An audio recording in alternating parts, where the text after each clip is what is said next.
और जो लोग सच्चे हिंदू हैं, ईमानदारी की बात यह है, जो सच में हिंदू है, जो ईश्वर में आस्था रखते हैं, वो जानते हैं कि आज की तारीख में ईश्वर के नाम पर सबसे ज्यादा प्रोपेगेंडा किया जा रहा है और बहुत बड़ा नुकसान है। ये बात भारतीय जनता पार्टी को भी समझनी चाहिए कि इस तरीके के प्रचार करने से उनका नुकसान होगा। वहां पर जब हम लोग थोड़ा बहुत समझने की कोशिश की, वहां को लोकलाइट से बात की, जो पॉलिटिशियन नहीं है, जो राजनीति से परे हैं, जो अपना निजी चीजों पर देखते हैं कि भाई हमारा कहाँ प्रत्याशी आ रहा है, हमारी बिरादरी का कौन है, हमारा हितैषी कौन हो सकता है, हमारे फॉर्मूले में कौन फिट बैठता है, वहां किसी वर्मा को, किसी मौर्य जी को लड़ा दीजिए। आप अयोध्या सदर सुखा जी जिले में और सीटों पे आप आ जाइए। आप रुदौली की बात कर लीजिए। रुदौली में अगर समाजवादी पार्टी अति पिछड़े में या कह दीजिए किसी लोधी बिरादरी के व्यक्ति को टिकट दे दे, गारंटी लेता हूँ कि कोई नहीं हरा पाएगा। क्या लगता है कि चौधरी लोटाराम निषाद जी के वहां पर काम करने की वजह से क्या वो बसपा के वोटर भी खींचने में कामयाब हुए? साथियों नमस्कार, आप देखना शुरू कर चुके हैं लोक बंधु लाइव। इस समय हम उपस्थित हैं प्रदेश की राजधानी लखनऊ में, और जो उत्तर प्रदेश की सियासत है उसमें सबसे ज़्यादा चर्चित इस समय कोई अगर जगह है तो वो अयोध्या है। और वो इसलिए है कि समाजवादी पार्टी के राष्ट्रीय अध्यक्ष अखिलेश यादव जी ने वहाँ पर चौधरी लोटाराम जी को जब से वहाँ का प्रभारी बनाया है, तब से वो पूरा जो वहाँ का कह लीजिए सियासी कुनबा वो चर्चा में है और तमाम तरीके की चर्चाएं वहाँ पे हो रही हैं। हमारे साथ द जनहित के वरिष्ठ पत्रकार विनीत यादव जी हैं, इनसे हम बातचीत करेंगे। और वहाँ पर जो चौधरी लोटाराम निषाद जी को वहाँ का प्रभारी बनाया गया, उसके बाद से क्या असर दिख रहा है, वहाँ पर गए थे, इन्होंने कवरेज किया है, वहाँ पर लोगों के बीच में गए हैं, तो इनसे हम जानना चाहेंगे कि क्या स्थिति वहाँ पर इस समय है। सर बहुत बहुत स्वागत है। शुक्रिया एलबी भाई।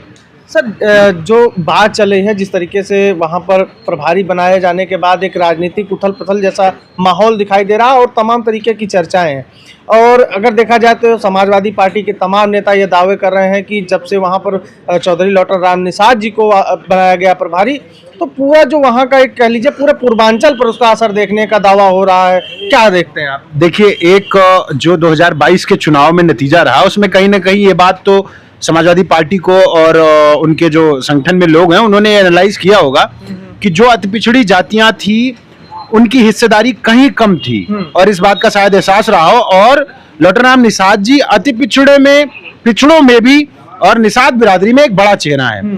उनकी जो राजनीतिक पृष्ठभूमि रही है, पूरी तरीके से समाजवादी पार्टी का पीडीएफ फॉर्मूला जब आया उसके बहुत पहले से, जब से मैं उन्हें जानता हूं या उनकी राजनीति को देख रहा हूं, तमाम विवाद रहे पीछे के और तमाम चीजें, लेकिन उनकी राजनीति हमेशा पीडीए वाले फॉर्मूले पर ही रही। दलित पिछड़ा अल्पसंख्यक को किस तरीके से आगे लाया जाए और उनके लिए लड़ाई कैसे लड़ी जाए, उसकी मुखर आवाज रहे। अब जब आप उनको अयोध्या लेके जाते हैं, गोसाईगंज लेके जाते हैं, तो फर्क क्या पड़ता है? एक सीट जो शुद्ध समाजवादी सीट थी, जिसपे एक्चुअली पीडीए की आबादी बहुत थी और आराम से कोई भी पीडीए का व्यक्ति जीत सकता था, वहां एक सामंती प्रवृत्ति का व्यक्ति बैठा रहा कुर्सी पर, जो कि समाजवादी पार्टी की राजनीति को सूट कतई नहीं करता, और वो व्यक्ति खुद भी पलट चुका है। अब जब लोटाराम निषाद जी वहां गए तो एक ऐसा सांठगांठ बन रही है पीडीए की, एक ऐसा गुणा गणित बैठ रहा है कि साफ तौर पर गोसाईगंज की सीट अभी तक, अगर कहीं कुछ गड़बड़ नहीं होती है या कोई ऐसी चीज ना हो जाए जो संभाली न जा सके, तो मान के चलिए कि गोसाईगंज की सीट में लोटाराम निषाद जी का प्रत्याशी बनाया जाना पूरे तरीके से समाजवादी पार्टी के पक्ष में है। और वही नहीं, पूरे पूर्वांचल ही छोड़िए, पूरे उत्तर प्रदेश में। ये बात मैं इसलिए कह रहा हूं कि तमाम निषाद समाज के बड़े नेता जो अपने आप के दूसरी पार्टियों से जोड़ते भी हैं, वो भी लोटाराम निषाद जी का उतना ही सम्मान करते हैं।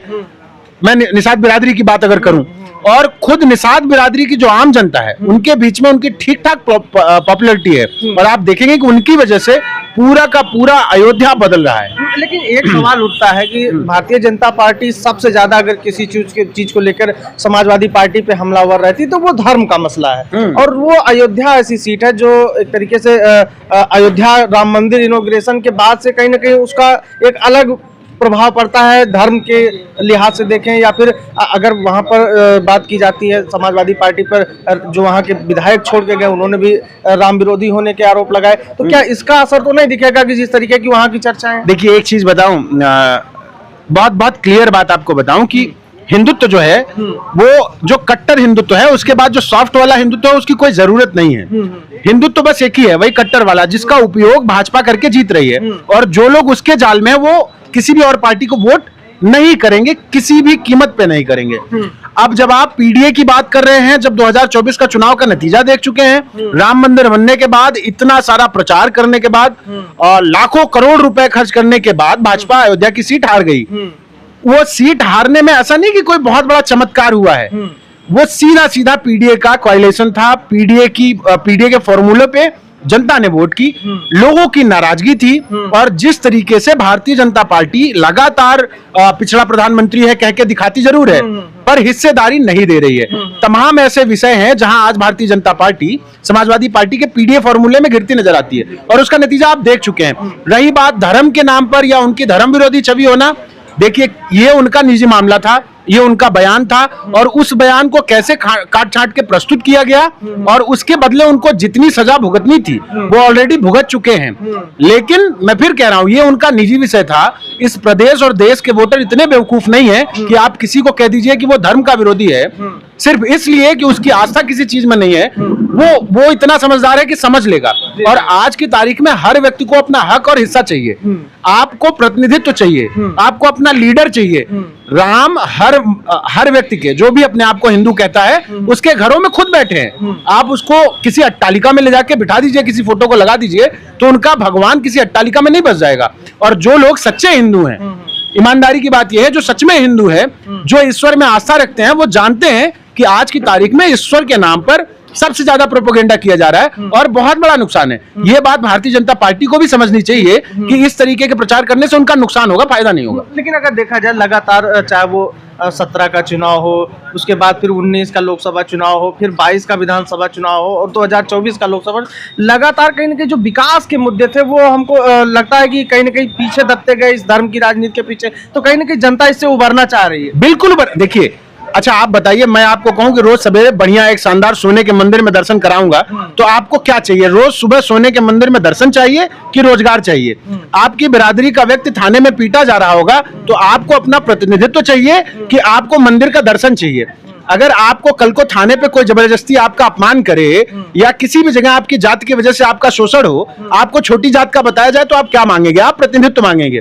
और तब जब लोकतंत्र स्थापित है, जब संविधान का राज है, तो आपको प्रतिनिधित्व के आधार पर ही सब कुछ मिलना है, एकदम तय है। आपके वोट से ही आप जो कुछ कर सकते हैं कर सकते हैं। आप किसी मंदिर में 100 बार दर्शन करिए या 500 बार दर्शन करिए, उससे कोई फर्क नहीं पड़ने वाला है। आपकी आस्था अगर ईश्वर में है तो आप मन में मान लीजिए कि ईश्वर है, वो आप पे कृपा कर देगा अगर कृपा करनी होगी। लेकिन फिर वही हिंदू धर्म कहता है कि जो कर्म करता है उसी को फल मिलता है, बिना कर्म के कुछ नहीं मिलता। इसलिए आपको प्रतिनिधित्व, रोजगार, रोजी रोटी, अपना धंधा पानी चाहिए, अपना नेता चाहिए, अपने लोगों को राजनीति में चाहिए, तभी आपको फायदा मिलेगा। आप सोचिए कि ईश्वर के सामने माथा टेक देंगे तो नहीं मिलेगा और इसका कोई फायदा भाजपा को नहीं होना है। लेकिन जिस तरीके से पहला अगर देखा जाए, पहला टिकट समाजवादी पार्टी ने, पहला जो प्रभारी है वो अति पिछड़ी जात से चौधरी लौटाराम निषाद जी को अयोध्या जैसी सीट पे बना, तो इसके पीछे का आपको क्या लगता है कि रणनीति क्या? देखिए, बहुत सीधी बात यह है कि समाजवादी पार्टी का नेतृत्व, मेरे ख्याल से जितना मैं समझा या जो मैं देख रहा हूं, 2024 के चुनाव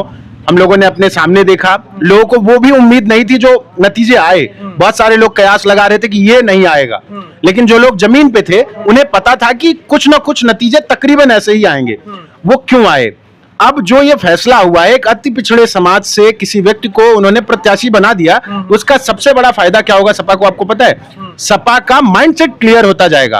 अगर आपका प्रत्याशी लौटाराम निषाद जी के रूप में सामने आया तो लोगों ने हाथों हाथ लिया है, समझ रहे हैं? अगर देखिए, किसी भी राजनीतिक दल में छुटपुट विरोध होते हैं, पर जनता आपको कैसे ट्रीट कर रही है वो तय करता है कि आप नेता कैसे हैं। अब लौटाराम निषाद जी जब क्षेत्र में पहुंचे, हम लोगों ने जो आंखों से देखा, जनता हाथों हाथ ले रही है। बाकी राजनीतिक जो दबाव बनाने की कोशिशें वो चलती रहती हैं। अगर सोचिए कि वहां लौटाराम निषाद जी को एक प्रत्याशी बना दिया गया, सीधे सीधे समझिए, यादव, मुस्लिम और निषाद, 3 वोट सीधे सीधे अगर जुड़ गए समाजवादी पार्टी से और बाकी पीडीए फॉर्मूले पे इनके पास 2-4-5% वोट भी बढ़ता है तो क्या हारेंगे? और चलिए जिले में और सीटों पे आप आ जाइए, आप रुदौली की बात कर लीजिए। रुदौली में अगर समाजवादी पार्टी अति पिछड़े में या कह दीजिए किसी लोधी बिरादरी के व्यक्ति को टिकट दे दे, गारंटी लेता हूं कि कोई नहीं, गारंटी, जो जमीन के जो निर्णायक भूमिका में जो बिरादरियां हैं, आप उनको आगे करेंगे, आप चुनाव जीतेंगे। सबसे महत्वपूर्ण क्या है? सत्ता। भाई किसी भी पार्टी के लिए, भाजपा, सपा, कांग्रेस, कोई भी पार्टी, उसके लिए सबसे महत्वपूर्ण सत्ता है। आप जब अयोध्या से हम लोग थोड़ा बहुत समझने की कोशिश की, वहां को लोकलाइट से बात की, जो पॉलिटिशियन नहीं है, जो राजनीति से परे हैं, जो अपना निजी चीजों पर देखते हैं कि भाई हमारा कहाँ प्रत्याशी आ रहा है, हमारी बिरादरी का कौन है, हमारा हितैषी कौन हो सकता है, हमारे फॉर्मूले में कौन फिट बैठता है, वहां किसी वर्मा को, किसी मौर्य जी को लड़ा दीजिए। आप अयोध्या से लौटराम निषाद जी के प्रत्याशी बनाए जाने से आप समझ लीजिए कि पूरी तरीके से जितनी भी सीटें अयोध्या में हैं, और कई सीटें उसमें निषाद बाहुल्य हैं। आप अयोध्या, मैं अभी अयोध्या सदर की बात कर रहा था, रुदौली है, बीकापुर है, वहां भी आप देखेंगे वहां भी निषादों का ठीक ठाक वोट है। एक प्रत्याशी इतना जल्दी बनाया जाएगा और जब पूरे जिले में और प्रदेश में काम करेगा तो उसके बदले आपको बाकी सीटों पर फायदा होगा, और इससे एक कॉन्फिडेंस भी आएगा पीडीए फॉर्मूले पर, और अति पिछड़ों को, दलितों को इनको टिकट दिया जाए जिससे वो चुनाव जीते।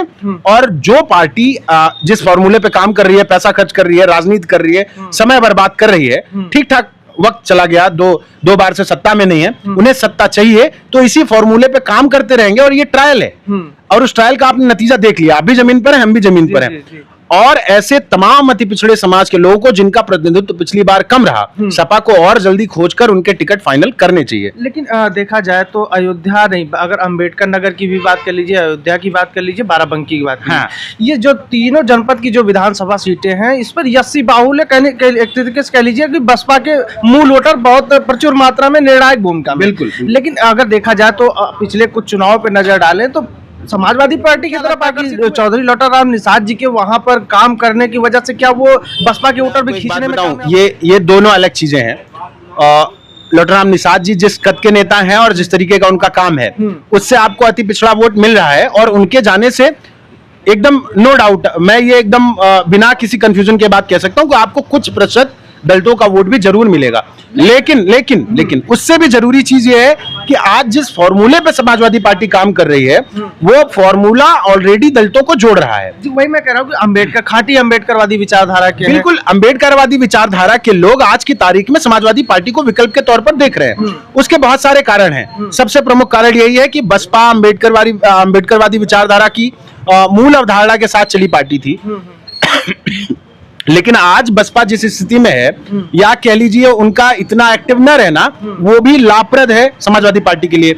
दूसरी बात, जब आप 24 में चुनाव लड़ने का तरीका देखेंगे और आज की तारीख में अखिलेश यादव जी का जो स्टैंड है वो देखेंगे, तो आप पाएंगे कि दलित वोटरों को साथ जोड़ने के लिए और उनके हित में काम करने के लिए जब भी वो बात करते हैं तो प्रतिबद्ध दिखते हैं, और जब आप में प्रतिबद्धता दिखती है तो आप पे लोग विश्वास करते हैं। और मत मिलने में, वोट मिलने में सबसे बड़ा मसला विश्वास का है, और इनके ऊपर लगभग पीडीए फॉर्मूले में जो भी लोग हैं, जैसे अब एक आपको उदाहरण बता दूं, अभी ए फॉर आधी आबादी कहा गया, महिलाओं को प्रतिनिधित्व मिला, आप सदन में देख रहे हैं संसद में, और जब आधी आबादी का हिस्सा बढ़ेगा तो महिलाएं भी जो किसी भी वर्ग की हैं, लेकिन वो शोषित दमित तो हैं, वो पीडीए फॉर्मूले में आती हैं। वो जब अखिलेश जी के लिए लोग कहते हैं ना, मैं चुनाव में था 24 के, तो लोग कहते थे कि हम तो कुछ ना जाने, तो अपने सुदृढ़ को वोट दे, हमको खूब बधाई वगैरह में मिले। पश्चिम में लोग कहते हैं कि इस तरीके के वैचारिक लोग नहीं मिलते, वहां अलग बिरादरियों के लोग बोले हम नहीं जानते यादव वादव, हम तो अपने शूद्र को वोट देंगे। इटावा की घटना के बाद से कहीं ना कहीं ये और भी ज्यादा प्रबल भावनाएं हुई। बिल्कुल हुई है, वो एक फैक्टर है। लेकिन पीडीए फॉर्मूला और भाजपा की नीतियां, ये दोनों ही भारतीय जनता पार्टी की 27 की राह खुद कठिन कर रही हैं। भारतीय जनता पार्टी ने दिखावा खूब किया है, पिछड़ा दलित पिछड़ा, आप केशव प्रसाद मौर्य को चेहरा बनाते हैं, आप अनुप्रिया पटेल को चेहरा बनाते हैं, आप सत्येंद्र सिंह को चेहरा बनाते हैं, आप संदीप सिंह को चेहरा बनाते हैं, लेकिन सच ये है कि उन बिरादरियों को उनके हक और हिस्से से वंचित रखा गया। आप देख लीजिए ना 69,000 शिक्षक भर्ती में क्या हुआ, लड़के आज भी लाठी खाने को मजबूर हैं। ये सारी चीजें सीधे सीधे भाजपा के खिलाफ जा रही हैं, और ऊपर से उस पे सबसे बड़ा जो मसला हुआ वो है लौटाराम निषाद जी का टिकट। उसने कहीं हद तक पूर्वांचल हो या आसपास का जो अयोध्या का क्षेत्र है, फिलहाल ठीक ठाक एक मोमेंटम बना दिया है। समाजवादी पार्टी को इसको और आगे ले जाना चाहिए मेरे ख्याल से। अच्छा, आखिरी सवाल होगा, आपने देखा होगा कि आप गोसाईगंज भी गए, बिल्कीपुर भी गए, रुदौली भी गए, सबसे बड़ी कमजोरी क्या लगती है कि सपा का वीक पॉइंट वहां पर आपको क्या दिख रहा है, समाजवादी पार्टी जिसकी वजह से कमजोर होती नजर? देखिए, कमजोर होने जैसा कोई सवाल नहीं होता। राजनीतिक दल जो काम कर रहे हैं वो कमजोर या मजबूत होते रहते हैं। कभी भाजपा भी बहुत कमजोर दिखती थी, आज बहुत मजबूत दिखती है। कई बार तो लोगों को लगता है कि उनको हराना मुमकिन नहीं है। कभी कांग्रेस बहुत मजबूत दिखती थी, आज बहुत कमजोर दिख रही है। तो राजनीति में उतार चढ़ाव आते रहते हैं, और अगर समाजवादी पार्टी कहीं भी कमजोर होती नजर आती है तो वो एक ही रीजन है कि उनके पास जो नेता थे वो जो सामंती प्रवृत्ति के थे वो पार्टी के संगठन में घुसे रहे और उन्होंने राजनीति में चुनाव भी लड़े, जीते भी और खास भी रहे संगठन के और हाईकमान के भी। अब उनका रंग दिखने के बाद जो सपा कमजोर आपको लग रही है, मैं कहता हूं वही सपा की ताकत बन गया है और उसी का नतीजा है कि अभय सिंह जैसे बाहुबली के सामने उन्होंने लोटाराम निषाद जी को उतार दिया। साफ संदेश है कि हम कमजोर नहीं होने वाले हैं, ये तुमने गलती कर दी हमें कमजोर समझने की। और जैसे ही सामंतों से आप दूर जाएंगे ना, आपके साथ ओबीसी SC ST के लोग खुद जुड़ते जाएंगे। भाई जमीन की हकीकत यही है कि शोषण होता है, जाति के आधार पर शोषण हुआ है, हो रहा है और होता रहेगा और गांवों से ज्यादा बड़े बड़े संस्थानों में हो रहा है। ज्यादातर जगहों पे आप IAS BCS के लेवल पे देख लीजिए, थानों की पोस्टिंग देख लीजिए, आप DM SDM की पोस्टिंग देख लीजिए, हर जगह जाति के आधार पे शोषण ही है वो। अब थरिया कोई सामने से छीन ले, आपको प्लास्टिक के गिलास दे दे, यही शोषण थोड़ा होता है। आपको रोजगार में और अवसर में समानता ना मिले, आपकी जाति देखकर आपको संट कर दिया जाए, आपको बाबू बना दिया जाए, आप DM के पद पर बैठने लायक हैं, आपको किसी दफ्तर में बिठा दिया है कि कुछ नहीं करना, साइन करते रहो। इतना पढ़ा लिखा व्यक्ति, सिर्फ उसकी जाति नहीं अच्छी इसलिए आपकी नजर में नहीं अच्छी, आपने उसको छोटा या अछूत मान लिया है या मान लिया है कि ओबीसी SC ST है तो हम नहीं देंगे, तो उसका असर तो दिखेगा ही। और वो जो आप कह रहे हैं ना कि वो कमजोरी है, नहीं, वो ताकत है एक्चुअली। देखिए हमारी चर्चा हो रही थी, हमारे साथ विनीश कुमार जी थे, वरिष्ठ पत्रकार द जनहित के। लगातार गोसाईगंज विधानसभा सीट ही नहीं, पूरे अयोध्या की 5 विधानसभा सीटों पर लगातार कवरेज कर रहे हैं। इसके पहले भी इनका मिल्कीपुर उपचुनाव हुआ या फिर लोकसभा चुनाव 2024 का इन्होंने अयोध्या पे खास फोकस किया था और तमाम जमीनी वहाँ पर सर्वे किए थे, तमाम चर्चाएं हुई थी। तो इनका जो मत है वो कहीं ना कहीं बिल्कुल स्पष्ट दिखाई दे रहा है कि समाजवादी पार्टी की जो रणनीति है वो बेहद स्पष्ट है कि ये लड़ाई कहीं ना कहीं जो शोषित और वंचित समाज की लड़ाई लड़ने के लिए वहाँ पर अति पिछड़े समाज से किसी को वहाँ पर जिम्मेदारी दी गई है। फिलहाल अब वहाँ पर क्या चल रहा है, पूरा तैयारियाँ क्या चल रही हैं, वो तो पार्टी के जो दिशा निर्देश होंगे उस हिसाब से चौधरी लोटाराम निषाद अपने हिसाब से काम कर रहे हैं। इसका परिणाम 27 में आपको देखने को मिलेगा। फिलहाल इस चर्चा को लेकर और इस खबर को लेकर आप क्या सोचते हैं, अपनी राय जरूर दीजिएगा। मिलते हैं अन्य वीडियो में, नमस्कार।